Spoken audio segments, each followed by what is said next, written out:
Welcome to The Explainer. Today, we're going to tackle a huge idea, one that completely flips the script on what it means to be smart. We're moving way beyond a single number to look at the incredible, vibrant range of the human mind. All right, so let's just dive right in. And to do that, we have to start with something we've all heard of, something that's loomed large for over 100 years, the IQ test. This one number, the IQ score, has had this incredible hold on us. It's been used for everything, sorting kids in schools, predicting who's going to succeed, and basically deciding who gets what opportunities. For decades, this was it. This was the gold standard for how smart you were. But wait a minute, is that really it? Can one single number actually tell you everything about the complexity of a human mind? Well, that's the exact question that got psychologist Howard Gardner thinking. He started to wonder if our laser focus on this one kind of smarts was making us blind to all the other ways people are absolutely brilliant. So, where did this big new theory come from? Well, it wasn't just some random thought. It actually started when Gardner began connecting two worlds that, on the surface, seemed completely different. And this is where things get really interesting. In the mornings, Gardner was working with patients who'd had brain damage. He'd see someone who, say, couldn't read a single word anymore, but could still sing perfectly or solve a puzzle. Then, in the afternoons, he'd go watch little kids, and he'd see them just naturally picking up all these different skills: drawing, telling stories, singing songs. That contrast was a huge light bulb moment. Our brains aren't just one big blob of ability. Things can work and fail all on their own. So he came to this radical conclusion. Our mind isn't like a single, all-purpose computer. It just can't be. If it were, then brain damage would make everything worse, not just one thing, and kids would get good at everything all at once. That's not what happens. So he needed a new way to think about the mind. And that right there, that's the heart of his whole theory. Instead of thinking about one single score, imagine having a whole set of different computers in your head. We all have them, but for each of us, some are more powerful than others. It creates this unique cognitive fingerprint for every single person. All right, so what are these different computers, these intelligences that make up our minds? Now, Gardner didn't just make these up. He had this whole set of really strict rules for what could be called an intelligence, pulling from biology, psychology, you name it. But first, he had to completely redefine the word intelligence itself. And look at this definition. It has nothing to do with test scores. It's all about what you can do in the real world. Can you solve a problem? Can you create something like a song or a building that people in your culture actually value? This just throws the doors wide open on what we can consider smart. Okay, let's start with the two big ones, the ones that schools have always loved. First up is linguistic intelligence. You know that command of language you see in a great poet or a really persuasive speaker.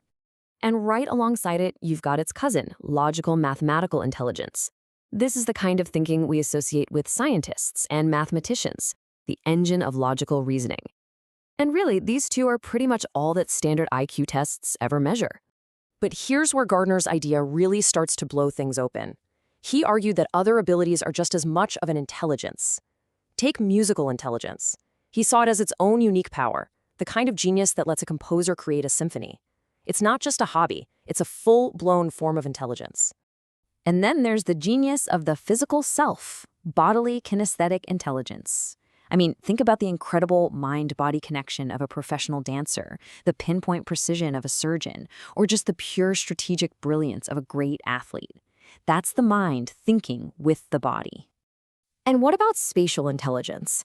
This is all about thinking in 3D. It's the skill that lets an architect see a building before it's built, a sailor navigate using the stars, or a sculptor see a statue inside a block of marble. Next up, Gardner identified two personal intelligences. The first is interpersonal. You could call it people smarts. It's that ability to just walk into a room and get a feel for everyone, to understand what makes people tick. It's the key skill for any great teacher, leader, or therapist. And the flip side of that coin is intrapersonal intelligence. That's your inner compass. It's about knowing yourself really deeply, understanding your own emotions, your own motivations. It's the self-awareness that lets you guide your own life. A little later on, after doing more research, Gardner actually added an eighth one to the list, naturalist intelligence. This is that ability to see and understand patterns in the natural world. It's the intelligence of a biologist who can classify different species, or a farmer who just knows the land. And then there's this kind of bonus one, what he calls the half intelligence, existential intelligence. This is our ability to grapple with the really big questions, why are we here? What's the meaning of life? He says it's still a candidate, so the jury's out, but it points to something uniquely human. So this is all fascinating as a psychological theory, right? But where it really made waves wasn't in research labs. It was in classrooms all over the world where teachers saw this as a whole new way to connect with every single student. And what it boils down to for teachers is basically a two-step game plan. First, individualize. You have to realize that every kid in your class has a totally different mix of these intelligences. And second, pluralize. That means you teach the important stuff in lots of different ways. You could teach, say, the laws of physics using math equations, sure, but also through dance, or by building a model, or by writing a story about it. That way, you give every kid a door into the topic. Okay, now there's one thing we need to clear up because it's a super common mix-up. An intelligence is not the same thing as a learning style. Think of an intelligence as the actual computer hardware in your brain. It's your capacity to process musical or spatial information. A learning style is more like your preferred software. It's just how you like to approach things. It's a small difference in words, but a really big difference in meaning.